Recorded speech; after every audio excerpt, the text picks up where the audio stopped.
Olá, irmãos, tudo bem com vocês? Então, este é o último vídeo que a gente vai fazer da série, né? Sobre sombras e realidades.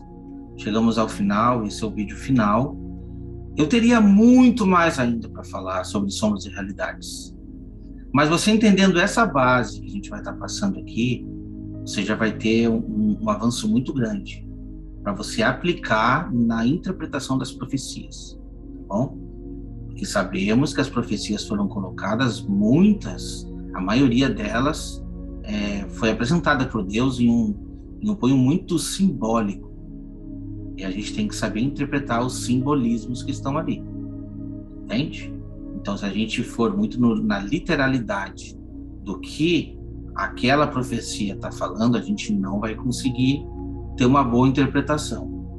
Então, é importante entender sobre sombras e realidades, para que a gente não seja confundido quando for entender de profecias. Hoje, nós iremos tratar de alguns outros temas que também são sombras e realidades. Eu dei uma atenção muito grande sobre o Israel espiritual e o Israel literal. Israel literal, que era uma sombra, e a gente sabe que a realidade são as duas casas de Israel, que é o povo unificado. Repito o que eu falei no vídeo anterior: entender sobre o plano de salvação do Senhor, que foi derramado para os gentios e para a casa de Israel, é muito importante. Eu não vou recapitular aqui porque é um vídeo que eu fiz, ficou muito longo ali. Porém, a gente tem uma sequência de estudos grande também, somente sobre as duas casas de Israel aqui no canal. É importante saber muito, porque isso talvez vai mudar muito a forma como você entende as profecias, tá bom? É muito importante saber. A gente vai tocar nesse assunto por muito tempo ainda, porque foi um plano de salvação instituído por Deus para que todo o povo, toda a humanidade, que era representada antigamente somente pelo povo de Israel, e agora como as denominações entendem, judeus e gentios, né? E foi derramada só para os gentios, aí não precisa mais lei, não precisa de mais nada, não. A gente tem que entender o que significava tudo isso. Então, essa é a importância real do entendimento do plano de salvação de Deus, ok? Agora nós iremos adentrar, então, em mais um tema. Vou mostrar para vocês aqui. Vamos abrir, então. Então, irmãos, as sombras, a imagem do real é uma figura, tá? Ela não significa a realidade que Deus instituiu. Foi uma sombra que foi necessário acontecer, e é isso que a gente está tratando aqui. Ora, visto que a lei tem sombra dos bens vindouros, não a imagem real das coisas, nunca jamais pode tornar perfeitos os ofertantes, com os mesmos sacrifícios que ano após ano, perpetuamente, eles oferecem. Então, isso daqui está lá em Hebreus 10:1, para a gente somente entender. Vamos passar aqui, então. Próxima sombra e a próxima realidade: o batismo nas águas, o batismo no Espírito Santo. Olha só o que está lá em Mateus 3:11. Eu vos batizo com água para arrependimento, mas aquele que vem depois de mim é mais poderoso do que eu, cujas sandálias não sou digno de lhe levar. Ele vos batizará com o Espírito Santo e com fogo. Quero deixar uma coisa bem clara aqui. Eu não acredito que esse batismo das águas seja uma sombra esquecida. Não, acredito que deve ser praticado sim, ok? Essa é uma sombra mas ela tem uma realidade muito maior. É exatamente o que João Batista falou aqui neste versículo, entende? Por quê? Porque o batismo nas águas, ele serve como testemunho da minha entrega pessoal. Enquanto eu estou realizando aquela atividade do batismo das águas, eu estou publicamente externando que eu aceitei a Cristo Jesus. Porém, veja bem, isso não é uma garantia de que eu estou salvo. Como assim? Exatamente. Quantos você conhece, quantos eu conheço, que são batizados nas águas e simplesmente abandonaram a fé? Então, isso não é uma garantia. O selo, a representação do batismo nas águas é o selo. Qual é o selo? o Espírito Santo, né? Olha só, o batismo no Espírito Santo. Essa é a realidade da sombra do batismo das águas, entende? Quem dera as duas coisas fossem recebidas juntas, mas não. Tem muita gente que é batizada no Espírito Santo antes de ser batizado nas águas, entende? O verdadeiro batismo é o do Espírito Santo, porque o Espírito Santo, ele é o selo do povo de Deus. Se te disser que o selo é outra coisa, sinto muito, está escrito na palavra de Deus. Eu nem vou abrir aqui o versículo agora, mas está escrito, tá? Fostes selados com o Espírito Santo. O Espírito Santo é o selo de Deus. Então, assim, ser batizado no Espírito Santo é o mais importante. Talvez você não tenha ainda talvez você não tenha experimentado esse poder, mas isso vem de Deus. A gente tem que rogar para que Deus derrame o Espírito Santo, como isso aconteceu lá no Pentecoste, como sabemos, tá bom? Então, a sombra é o batismo nas águas, a realidade, o batismo no Espírito Santo.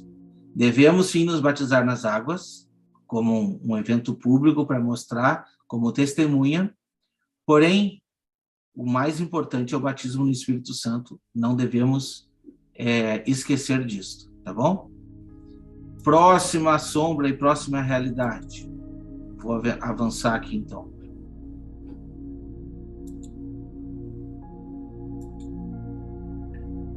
Aqui é muito importante, tá? Já acabei deixando todos os versículos aqui nessa tela para que a gente possa prestar bastante atenção. Jerusalém era uma sombra. A Nova Jerusalém é a nossa realidade. Quer ver só? Ora, Agar é o Monte Sinai na Arábia e corresponde a Jerusalém atual, que está em escravidão com seus filhos. Vocês devem conhecer a história entre Sara e Agar, né? Como diz em outros lugares, a Jerusalém de lá de cima é livre. É o que está escrito aqui, né? Jerusalém lá de cima é livre, a qual é nossa mãe. Isso está em Gálatas 4, 25 e 26. Por que está dizendo isso daqui? Jerusalém lá de cima é livre, a qual é nossa mãe. Por quê? Porque a Jerusalém de baixo, ela era escrava. E todo esse contexto aqui está falando da lei, tá bom? Todo esse contexto está falando da lei. Então, a gente tem que focar aonde? Na Jerusalém lá de cima. Entende? Eu acabei passando aqui, deixa eu voltar.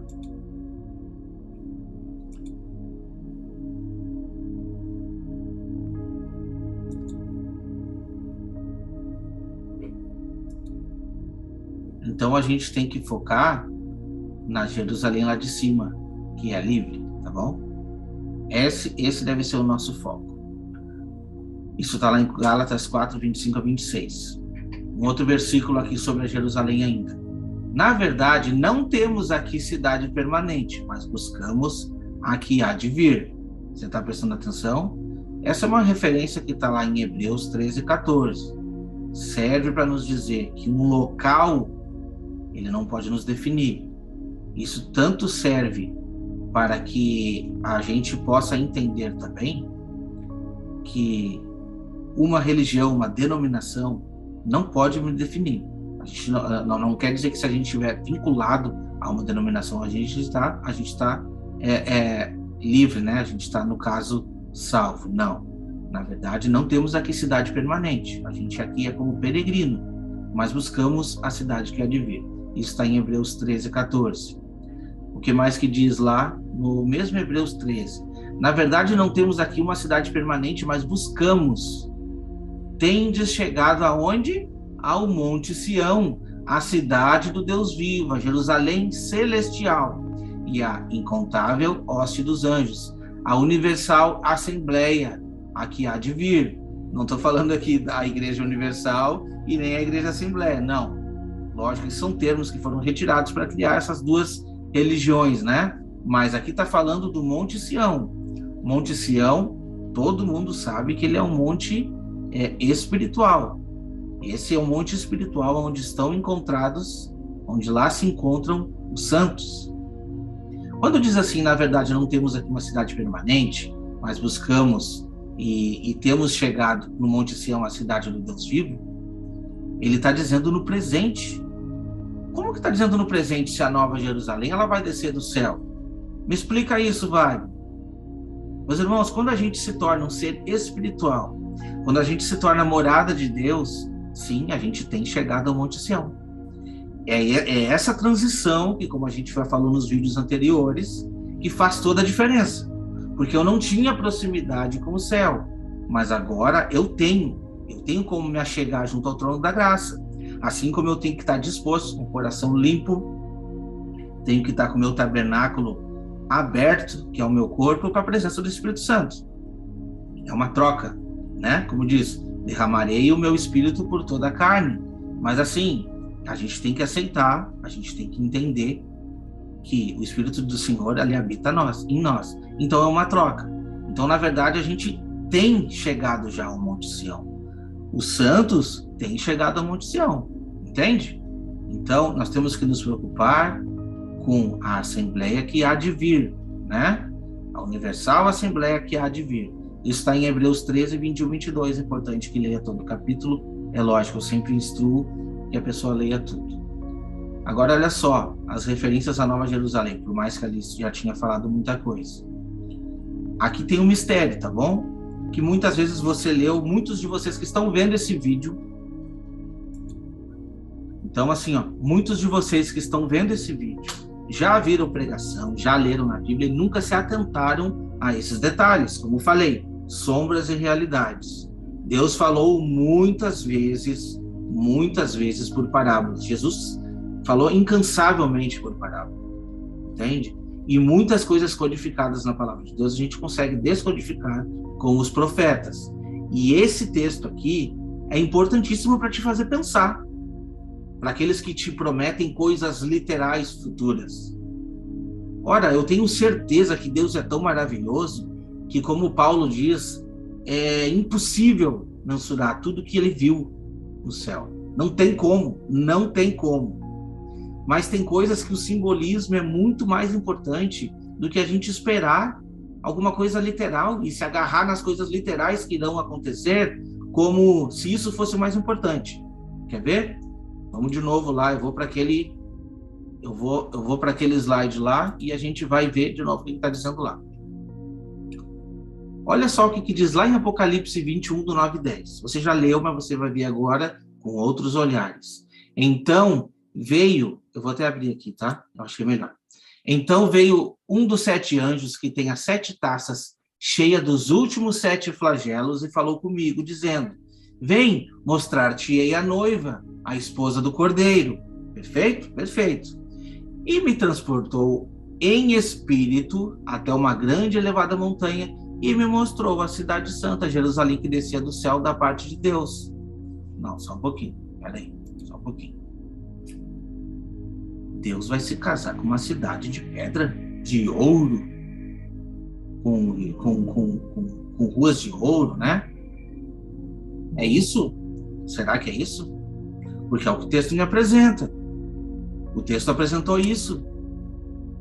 Então, se eu não entender espiritualmente, a gente vai estar boiando. Sinto muito.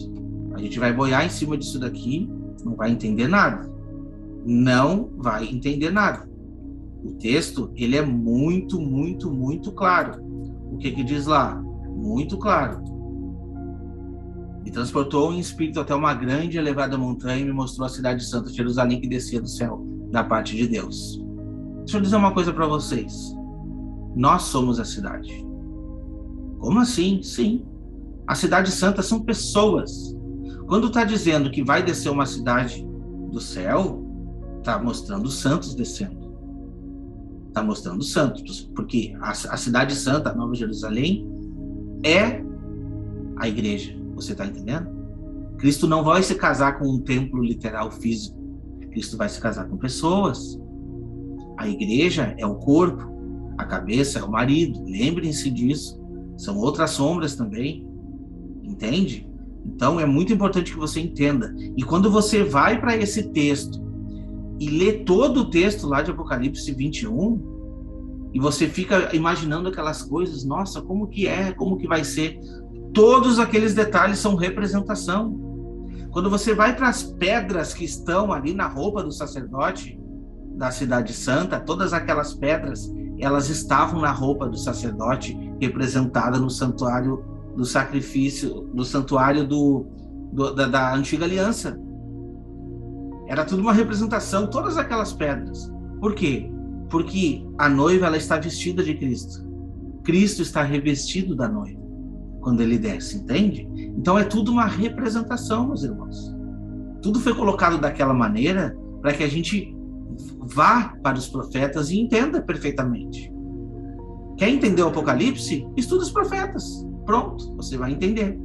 Talvez não tudo, eu mesmo não entendo tudo, mas entendo uma boa parte que eu não entendia quando eu estava dentro do sistema religioso. Entende? Então esse é um detalhe muito grande. Do contrário, você tem que me explicar se Jesus vai se casar com uma cidade literal. Outra coisa, não estou dizendo que não vai ter a Nova Jerusalém. Eu acredito sim que ela vai ter. Vai existir a Nova Jerusalém. E pode ser 1000 vezes melhores do que está descrito ali. Mas a representação que foi passada é para que a gente entenda que nós somos essa cidade. Então, quando a gente fala, quando eu falo muito, quando eu escrevo e ponho e posto alguns detalhes dizendo que nós somos as pedras que vivem, quando eu digo que nós somos o templo, que nós somos a habitação, é a mesma representação. Nós somos a cidade, entende? E olha o que vai dizer lá em Apocalipse 3:12. Ao vencedor faloei coluna no santuário do meu Deus, e daí jamais sairá. Gravarei também sobre ele o meu nome de meu Deus, o nome da cidade do meu Deus. Entende? Vai estar gravado em nós o nome da cidade, a Nova Jerusalém que desce do céu, vinda da parte de meu Deus, e o meu novo nome. Agora, se ele vai nos fazer uma coluna, então a gente não vai viver. Uma coluna daquela cidade assim, ó, petrificado. Não é essa a ideia, meus irmãos. A ideia é nos mostrar que a gente é uma base, é um pilar dessa cidade. Essa cidade não existe. Presta atenção, aqui eu gosto de parar e refrisar algumas coisas. Essa cidade, ela não existe se você não estiver lá. Você sabia disso? Se o povo de Deus não estiver lá, não existe Nova Jerusalém. Ela não tem sentido. O sentido da Nova Jerusalém é o povo de Deus. Quando Cristo morreu, ele sendo cabeça, ele formou um corpo. E esse corpo vem se formando pedrinha por pedrinha, como diz lá em Pedro, como pedra que vive, sois edificado, casa espiritual, né? Alicerçado sobre a base, né, que é Cristo. Sobre ele, todos nós somos, né? Vamos crescendo como templo, santuário para o Senhor. A gente tem que entender essas coisas, meus irmãos. Sombras que são realidades, conotações espirituais que nos ajudam a entender as profecias. É isso, entende? É bem isso que Deus pede, que a gente consiga entender. Por isso que diz, sábio é aquele que medita dia e noite na palavra de Deus. Esse é o sábio, é meditar. Do contrário, a gente vai ficar com as mesmas historinhas, tendo o mesmo entendimento, os mesmos resultados. A gente não vai colher mais nada. Não existe mais nada de novo dentro da igreja. Infelizmente, para você aprender, você tem que sair do sistema. Dentro do sistema é difícil de ensinar, entende? Ou você tem que ter uma mente muito aberta para conseguir filtrar. Do contrário, a liderança das igrejas vão sempre te dizer, não dê ouvidos a ninguém lá fora. E aí nós temos milhares de religiões, cada um com a sua verdade. Sendo que Deus não tem milhares de povos. Ele tem um povo que ele unificou. Não vai existir povo dividido. Não vai existir milhares de religiões salvas. O povo de Deus estará no deserto. Entende? O povo de Deus, ele vai se juntar dos 4 cantos da terra. Você acredita que vai ser perguntado para alguém qual é a tua denominação, qual é a tua igreja? Ah, tu não é dessa igreja, tu não vai se salvar. Não, não existe isso, meu irmão, não existe isso, tá bom? Nós somos a cidade, nós somos a Nova Jerusalém, nós somos a esposa do Cordeiro. Ok? Vamos passar, vamos adiantar então. Corpo de carne é uma sombra. Eu sou uma sombra, você é uma sombra. O corpo celestial é a realidade. Quer ver só? Vamos lá para 1 Coríntios 15, do 40 a 49. Eu vou fazer questão de abrir esses versos aqui, porque é importante que a gente leia, tá bom? muito importante que a gente leia.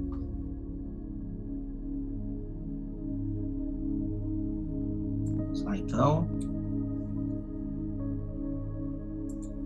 aqui, 1 Coríntios 15, do 40 a 49. Presta atenção. Eu vou ler a partir do versículo 39, tá? Nem toda carne é a mesma, porém uma é a carne dos homens e outra dos animais. Aqui já começa a modificar as coisas, né? Dá sentido. Outra das aves e outra dos peixes. Também há corpos celestiais e corpos terrestres. Sem dúvida, uma é a glória do celestial e outra dos terrestres. Uma é a glória do sol, outra é a glória da lua, outra das estrelas. Porque até entre estrela e estrela Porque até entre estrela e estrela há diferença de esplendor, diferença de brilho. Pois assim também a ressurreição dos mortos, semeia-se o corpo na corrupção, ressuscita na incorrupção. Semeia-se a desonra, ressuscita-se a glória. Semeia-se em fraqueza, ressuscita em poder. Semeia-se corpo natural, ressuscita corpo espiritual. O mesmo corpo de Jesus, da mesma forma que ele ressuscitou. Se há corpo natural, há também corpo espiritual. Pois assim está escrito: o primeiro homem, Adão, foi feito alma vivente. O último Adão, porém, é espírito vivificante. Então nós temos que a gente tem que se esforçar para ser espírito vivificante. Nós somos a morada do Espírito. O Espírito do Senhor desce em nós, juntamente com o nosso espírito, como diz lá em João, né? Eu e o Pai somos um. Nós desceremos e faremos em você morada. É o que está escrito. Entende? Então, nós, como o mesmo Espírito do Senhor, vamos avançando. Porque daí a morte vai ser só uma passagem. Porque diz que nós temos a vida eterna. A morte é só uma passagem. Nosso espírito vai viver para sempre. Você entende? Consegue entender isso? Mas não é o primeiro espiritual, e sim o natural. Depois o espiritual. O primeiro homem formado da terra é terreno. O segundo homem é do céu. Então, começa a formar o segundo homem. Será que a gente está fazendo isso? Ou será que a gente está sendo terreno? Se preocupando só com as coisas do mundo? Não. Nós temos que formar o homem celestial. Eu já falei para vocês no primeiro vídeo, quem não assistiu os vídeos, assiste na sequência. Tá no canal na sequência, tá bom? No primeiro vídeo a gente falou ali do Gênesis. O Gênesis é uma parábola. Quando chega na criação do homem, ele dá muito mais informação de que como foi feito. Não. Quando ele diz que no sexto dia, no final do sexto dia, ele disse assim: façamos o homem a nossa imagem e a semelhança. Então, a imagem e semelhança a gente foi formado. Só que, para nós sermos imagem e semelhança de Deus, com relação a espírito, corpo espiritual, a gente precisa de uma transformação. Entende? Essa é a transformação que se precisa. Então, vai se cumprir o que aconteceu. Nós seremos iguais a Deus. Iguais a Deus em relação a espírito, entende? Então, nós sendo iguais a Deus, a gente entra no descanso, que é o milênio, tá? Como foi o primeiro homem terreno, tais são também os demais homens terrenos. Como é o homem celestial, tais também os celestiais, é o que eu acabei de dizer. E assim como trouxemos a imagem do que é terreno, devemos trazer também a imagem do celestial. Quando? Somente quando morrer, quando Jesus voltar. Não, a partir de agora, meu irmão. Prepara o teu espírito. Se o teu espírito não estiver preparado em comunhão com o Espírito do Senhor, você vai ser só um homem terreno que passou por aqui. Presta atenção nesses detalhes, tá? Vou ler aqui os 50. Olha só, para quem quer entender como será a ressurreição, isto afirma, irmãos, que a carne e o sangue não podem herdar o reino de Deus, nem a corrupção herdar a incorrupção. Então, quando alguém dizer assim, foi para o céu, não passou pela morte, foi para o céu. Não. Não existe não passou pela morte. Todo mundo vai ser transformado. A porta de entrada para esse mundo é a vida quando o nascimento. A porta de saída é pela morte. Entende? Mas é uma morte física literal. Agora, a alma não morre. O espírito, ele não morre, entende? Quando eu digo que o espírito não morre, ele volta para Deus que deu. Está escrito, a gente sabe disso. Então, esse corpo corruptível precisa ser transformado. Versículo 51. Eis que vos digo um mistério. Aqui está o mistério, a revelação. Nem todos dormiremos, mas transformados seremos todos. Por quê? Como eu repito para vocês, não pode, a carne não pode herdar. A carne não pode, só o corpo transformado pode herdar o mundo vindouro. Entendeu? Essa é uma diferença, entendeu?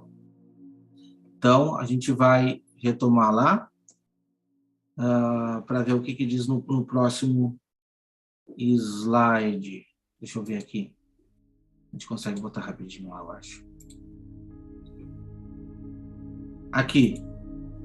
Corpo celestial. 2 Coríntios 5, do 1 a 4. A gente vai ver como é que é o corpo celestial, então. Tá bom? 2 Coríntios 5, 1 a 4. Já vou botar direto nos textos. Vamos ver se eu acho. Aqui. Olha só, esse livro de 2 Coríntios, ele é fantástico, tá bom? Fantástico, fantástico. Meus irmãos, estudem. Você vai pegar gosto pela palavra de Deus. Você vai ter revelação que você não tem quando você somente escuta de alguém. Eu prefiro que você pare de assistir o meu vídeo. Para esse vídeo aqui agora. Para de estudar, para de ouvir os outros. Para de me ouvir. Dá uma pausa. Pega a tua Bíblia e leia, estuda, peça a revelação do Espírito Santo.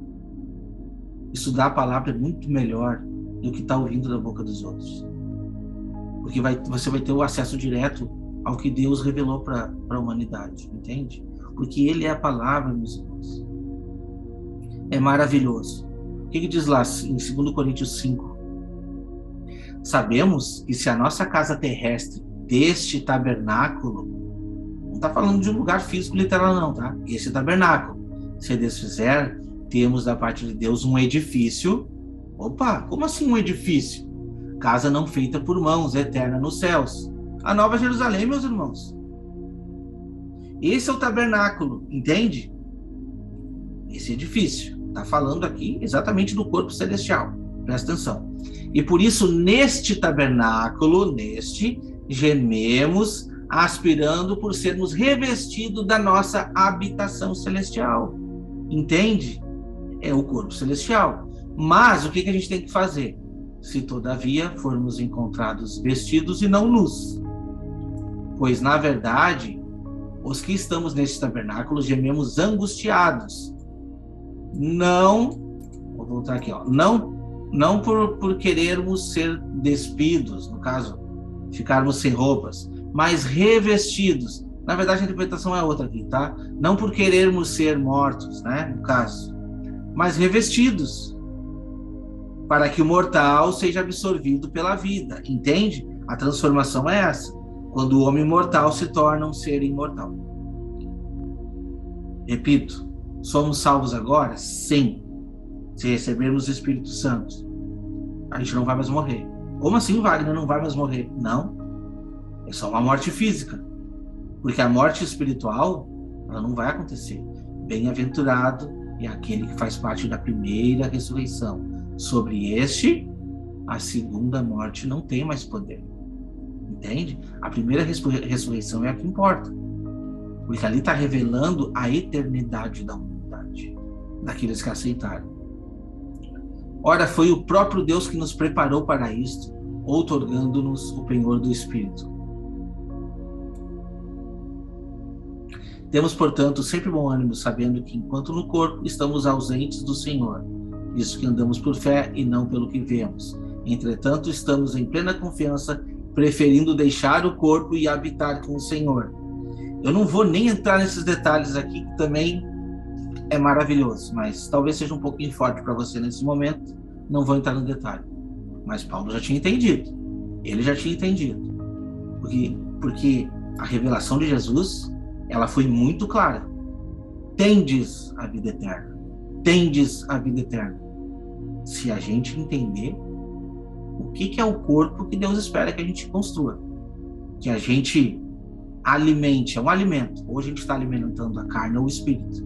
Por isso que existe essa guerra, uma guerra entre a carne e o espírito, visando os bens futuros. Visando o quê? Visando ser revestido, aspirando ser revestidos da nossa habitação celestial naquele momento. Você está entendendo? É isso, na verdade.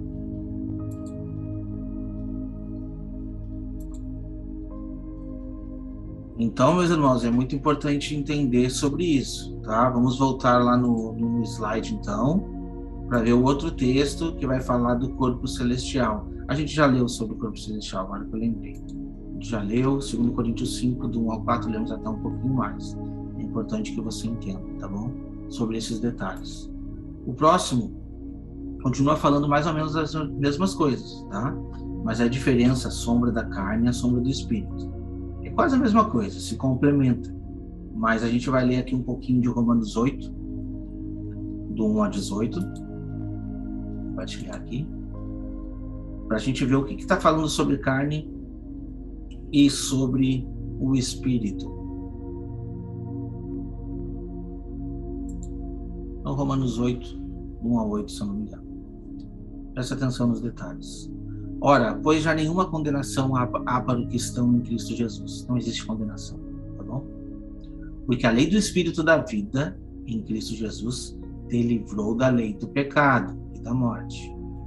Você está entendendo a transição das alianças? Está entendendo que aquela lei me levava ao pecado e à morte? E a lei de Cristo me dá liberdade? Porquanto, o que for impossível à lei, no que estava enferma pela carne, isso fez Deus enviando o seu próprio Filho em semelhança de carne pecaminosa, e no tocante ao pecado, com efeito condenou Deus na carne o pecado, a fim de que os preceitos da lei se cumprissem em nós, que não andamos segundo a carne, mas segundo o Espírito. Por isso que ele diz nos outros capítulos, devemos de anular a lei por causa da graça? Não, de maneira nenhuma. O que a gente tem que fazer, então? Andar segundo o Espírito. Não andamos segundo a carne. Tá bom? Agora, aquilo que nos for impossível, aquilo que está difícil de vencer, a graça serve para isso. Não serve para te libertar de fazer as coisas, de assim, posso fazer o que eu quiser, isso tudo foi pago. Não. A gente não tem que andar segundo a carne, segundo o Espírito. O que importa, na verdade, é a luta, como eu falei para vocês. Porque os que se inclinam para a carne cogitam das coisas da carne, mas os que se inclinam para o Espírito, das coisas do Espírito. O que você mais cogita? Entende? O que você mais cogita? Eu sei que eu não devo adulterar, sabe? Mas, cara, que ansiedade que eu tenho para olhar para uma mulher bonita na rua. Eu não consigo resistir. E aí? Para quem que você tá, para qual parte tu tá inclinando? Naquele momento que ninguém tá vendo, só você e Deus. Você sabe. E você tá inclinando para tua carne, não pode. Entende? Isso é só um detalhe da lei, porque o Jesus falou, aquele que só olhar para uma mulher com um olhar impuro já adulterou com ela. Então a lei, ela teve uma outra conotação muito maior. Você acha que Jesus veio, aboliu e liberou tudo? Não, pelo contrário. Agora a gente tem que ser sério quanto a isso. Porque custou a morte de Cristo. Você está entendendo a diferença? Custou. Porque o pendor da carne dá para a morte. O que é o pendor? O pendor, aquele que pende, que fica dependente da carne, ele é morte, gera morte. Mas o do Espírito para a vida e paz. Ora, tu tem uma decisão, eu vou pender para o lado da carne ou pender para o lado do Espírito. Eu pendi para o lado do Espírito, mas a carne me derrubou. Jesus vem e te diz, a graça te basta.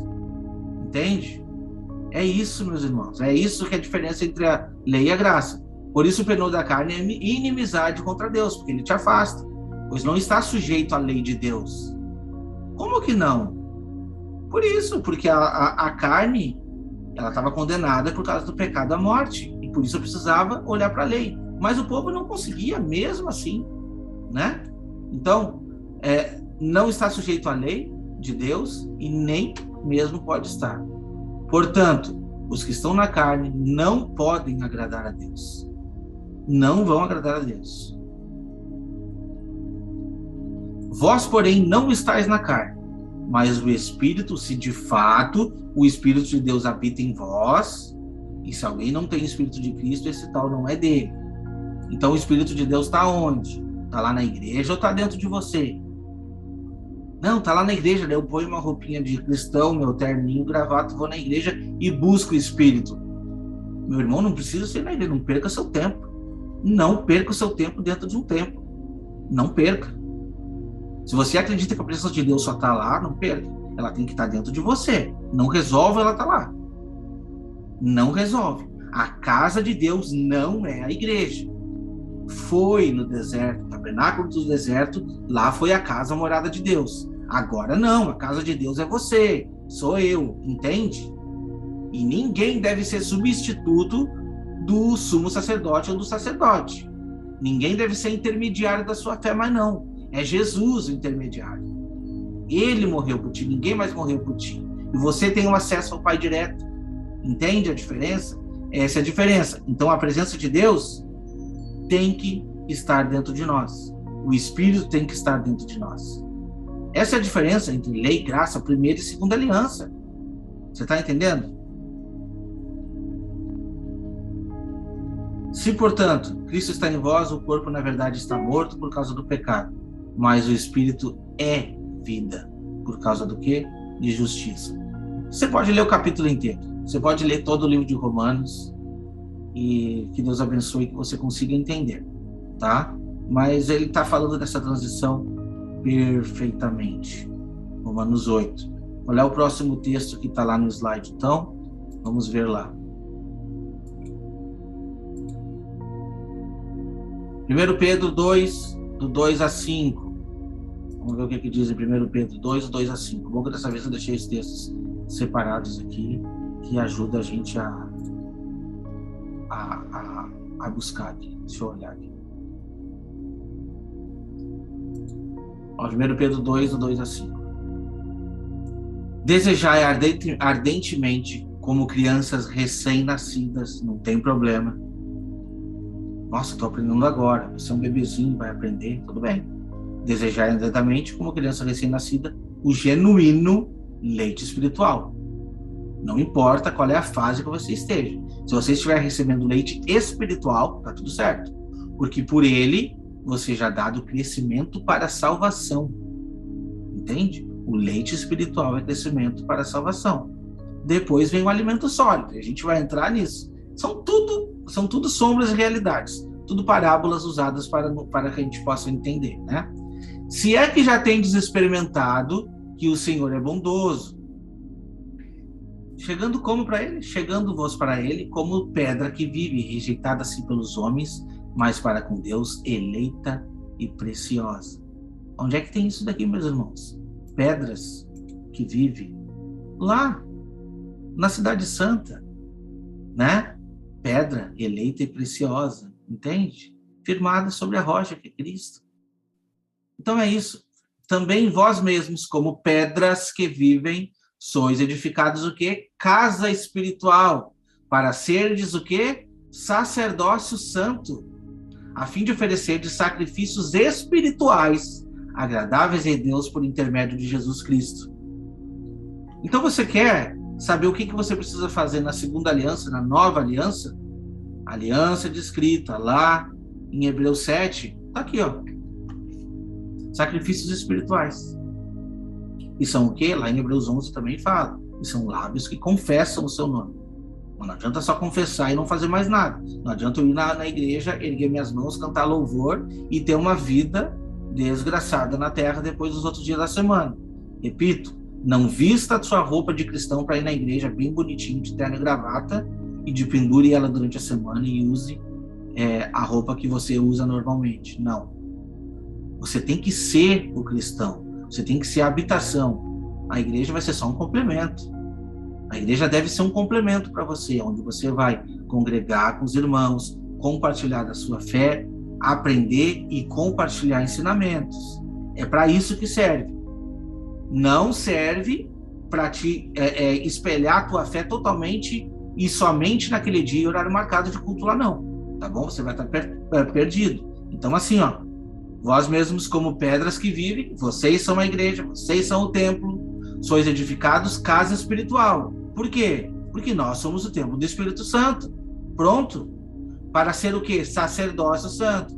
O que o sacerdote fazia? Os rituais lá dentro, físicos, literais, como disse, as sombras da antiga aliança, que representavam os sacrifícios entregues a Deus. O que a gente tem que fazer aqui? Oferecer sacrifícios espirituais, agradáveis a Deus por intermédio de Jesus Cristo, cumprir a vontade de Deus. Qual é a vontade de Deus nossa, meus irmãos? Que andemos em obediência. O que mais? Que possamos amar a Deus sobre todas as coisas.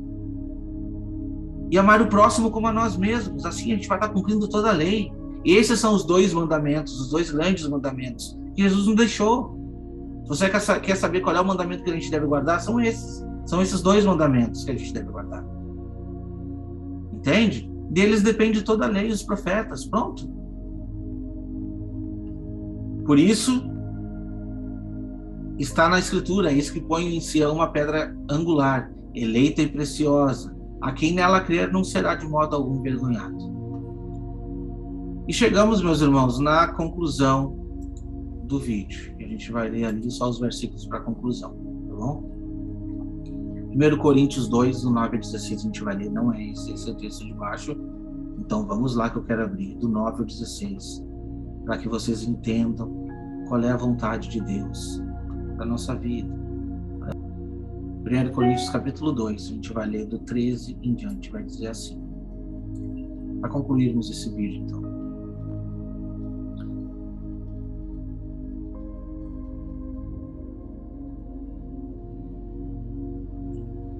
Vou ler do 12 em diante, tá?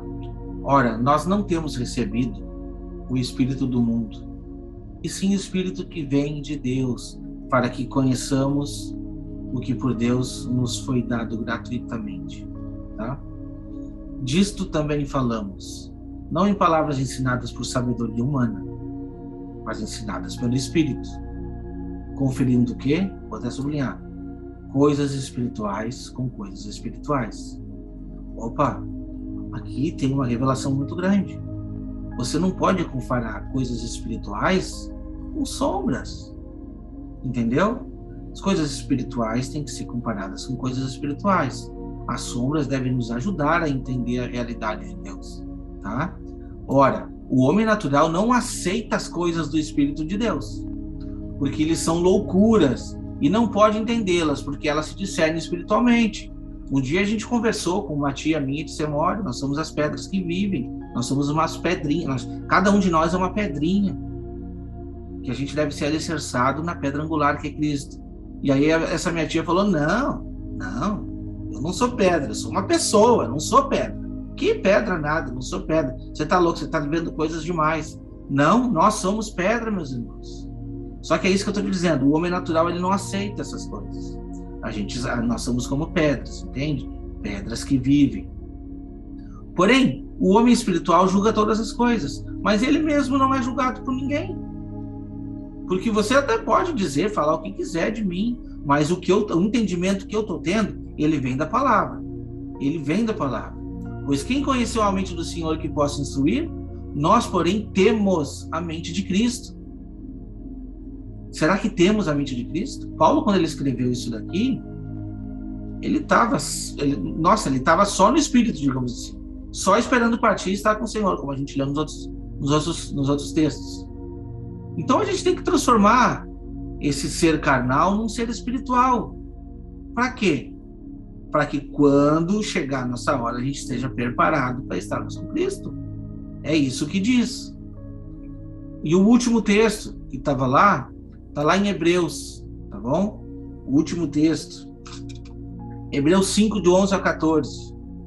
Eu vou ler para vocês aqui. 5, do 11 ao 14, tá? Quando está falando exatamente da transição das alianças, o escritor do livro de Hebreus, ele fez questão de falar isso daqui, ó. A esse respeito, ao respeito de todas as coisas, tá? todas as trocas de aliança, de todas as sombras. A esse respeito, temos muitas coisas que dizer, difíceis de explicar, porquanto vos tendes tornado tardios em ouvir. Pois, com efeito, quando deveis ser mestres atendendo ao tempo descorrido, tendes novamente necessidade de que alguém vos ensine de novo quais são os princípios elementares dos oráculos de Deus. Assim vos tornastes como necessitados de leite e não de alimento sólido. Ora, todo aquele que se alimenta de leite é inexperiente na palavra de justiça porque é criança, mas o alimento sólido é para os adultos, para aqueles que pela prática têm as suas faculdades exercitadas para discernir não somente o bem, mas também o mal. E você? Como que você está? Como uma criança, ainda nos leitinhos? Ah, porque a historinha de Adão e Eva. Ah, porque a historinha de José. Ah, porque a historinha de Jesus pregando. Olha só, vamos tirar uma aplicação aqui para nossas vidas. Isso é bom? Lógico que é bom, mas são leitinho espiritual. Entende? Nós temos que nos preparar para receber alimento sólido a partir de agora. Se você não tiver o alimento sólido muito bem enraizado dentro de você, se você não tiver esse alimento sólido enraizado dentro de você, você não vai conseguir interpretar profecias, você não vai conseguir avançar no seu entendimento. Vai ficar só naquilo. Tá, Wagner, mas eu vou me perder por isso? Talvez não, porque você é uma pessoa boa, você é uma pessoa que é zeloso para com Deus, você é uma pessoa que luta contra o pecado, isso é o mais importante. Na verdade é isso, tá bom? Mas, digamos assim, você está no leitinho espiritual, você está no que você aprendeu desde o princípio, algumas coisas erradas ainda, você não tem entendimento, entende? Não tem o entendimento que Deus espera que você tenha, mas você não é uma má pessoa, entende? Só que a diferença é, muitas vezes a gente é enganado por pessoas tendenciosas, porque essas pessoas usam da mesma palavra de Deus, usam de sombras para te convencer de coisas que não são a realidade do que Deus está pedindo. Por isso a importância daquele versículo que nos diz que sábio é aquele que medita dia e noite na palavra de Deus. Entendeu? E Deus espera da gente um culto racional. O que é um culto racional? É fazer as coisas de acordo com a vontade de Deus, não de acordo com a vontade humana. Entende? Então, amar a Deus sobre todas as coisas e com todo o entendimento requer um pouco de esforço. É o meu esforço, é o seu esforço para fazer a vontade de Deus prevalecer. Entende? É isso. Então, não adianta dizer, eu quero estudar as profecias, se você não entende se você não entende ali o básico, que é uma troca de aliança, meus irmãos. O básico da troca das alianças. E aí fica preso sempre naquelas ordenanças do passado. Não, porque tal caiu, tal não caiu. Não. A lei, ela é espiritual, está dentro de nós. Entende? Então, que a gente possa meditar nisso. Possamos meditar nisso para que não possamos ser confundidos, possamos fazer a vontade de Deus de acordo com o mandamento dele. Esse é o mandamento. O que diz lá em 1 Coríntios 3, 1 a 2? Eu, porém, irmãos, não vos pude falar como espirituais, e assim como carnais, como crianças em Cristo. Leite vos dei a beber, não vos dei alimento sólido, porque ainda não podeis suportá-lo. Nem ainda agora podeis, porque ainda sois carnais. Enquanto você for carnal, você não vai experimentar o alimento sólido. Você vai ficar naquele leitinho. Tá bom, tá ótimo para mim. Tudo bem, a escolha é sua. Entende? Só que é muito mais fácil de ser enganado. É muito mais fácil de ser passado para trás. Entende? É uma diferença. Então, repito o que a gente leu lá no início, João 16, 12 e 13. Jesus falou: tenho ainda muito que vos dizer, mas vós não podeis suportar agora. Quando vier, porém, o Espírito da verdade, ele vos guiará a toda a verdade, porque não falará por si mesmo, mas dirá tudo o que tiver ouvido e vos anunciará as coisas que hão de vir. Essa é uma referência aos pregadores, meus irmãos, porque o Espírito ele é derramado sobre as pessoas. E quando diz aqui que dirá tudo o que tiver ouvido e anunciará as coisas que há de vir, É o Espírito agindo em pessoas que estão estudando a palavra de Deus para orientar as pessoas, para orientar os seus irmãos, para oferecer o alimento sólido e assim mostrar as coisas que hão de vir. Entende? Do contrário, a gente não vai conseguir entender quais são as coisas que há de vir. Porque se a gente quiser entender as coisas que há de vir sem ter um parâmetro espiritual da revelação das sombras, a gente vai ficar olhando o besta de 7 cabeças e olhando que é um animal. Aí eu pego agora, paro tudo que eu estou fazendo, vou lá para Nova York, que eu estou aqui há 15 minutos, e vou lá e gravo um vídeo lá naquela estátua que foi criada, que está um monte de gente caindo naquela baboseira, dizendo, ó, aqui está a imagem da besta. Meus irmãos, o livro de Apocalipse é um livro simbólico, tu tem que entender o que é aquele simbolismo. Não é uma imagem real, literal, do que foi posto lá, que é a besta, não. A gente tem que entender o que significa os pés, o que significa, né, as cabeças, os chifres. Aí sim, opa, peraí, vou buscar o que significa isso na palavra de Deus. Aí tu vai entender a besta. Entende? Então é isso que eu estou te dizendo. Quando a gente está alicerçado, entendendo o que é realidade, entendendo o que foi sombra, a gente não vai ser confundido. A gente vai avançar no nosso entendimento. Então, para concluirmos, chegamos ao fim dessa série. Eu gostaria muito de agradecer a você. Se você chegou nesse vídeo, não assistiu os outros, assista. Assista. Não precisa, de certo, ter uma ordem cronológica. Eu coloquei ali a partir do Gênesis para ficar bonito, mas não precisa ser, tá? Não precisa ser na ordem cronológica, mas tem o 1, 2, o 3, provavelmente 4, 5 e 6. Eu não sei te dizer ainda, porque eu acabei de gravar o último, não editei. Dependendo do tamanho, a gente vai ter uma sequência de vídeos. Eu não posso deixar vídeo muito longo. Mas, de qualquer maneira, medite no que está sendo apresentado aqui. Eu não estou falando da minha boca, estou falando da palavra de Deus. Medite na palavra de Deus. Se for necessário, pare de assistir vídeos na internet e mergulhe na palavra de Deus. Separe um tempo para fazer isso. Separe um tempo para preparar o seu espírito, alimentar o seu espírito com a palavra de Deus. Faça isso, sem intermediários. Você e Deus, peça a orientação do Espírito Santo. Ele vai derramar, se você pedir, está escrito na palavra. Quando a gente pedir o derramamento do Espírito, ele envia, sem medida, como chuva. Aliás, fica aí uma dica, tá bom? Chuva, árvores, sementes. A gente vai falar muito sobre isso nesse canal. São tudo simbolismos de uma realidade muito tremenda de Deus.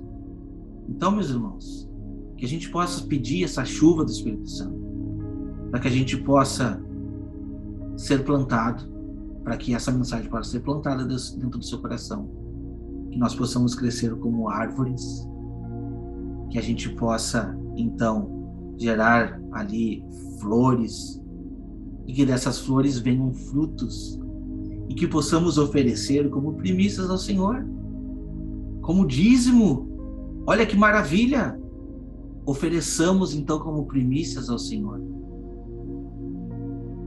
Mas não se esqueça que a raiz, nós somos, né? A raiz é Cristo, entende? A gente foi enxertado lá. E nós também somos o corpo de Cristo. Cristo é o cabeça. E logo, muito em breve, vai haver o casamento, onde a Nova Jerusalém vem e desce do céu, ataviada como noiva. Ué, uma cidade vai usar um vestido de noiva? Entendeu, meus irmãos? Como é muito mais além do que nos ensinaram. Então, que a gente possa meditar, que a gente possa pedir a orientação do Espírito Santo, para que possamos refletir a imagem de Deus nas nossas vidas. E que a gente possa, dia após dia, e que a gente possa, dia após dia, sermos transformados à imagem de Cristo. Para que quando encerrar o ciclo deste mundo, Deus possa dizer assim: vi que foi bom toda a criação que eu fiz. Então virá o dia do descanso, onde todas aquelas sombras serão realidades, e teremos a festa dos tabernáculos de Deus com os homens. Teremos o casamento. Entende? Que Deus te abençoe. Que Deus te ilumine e te guarde, que possamos avançar no conhecimento e no entendimento do Senhor.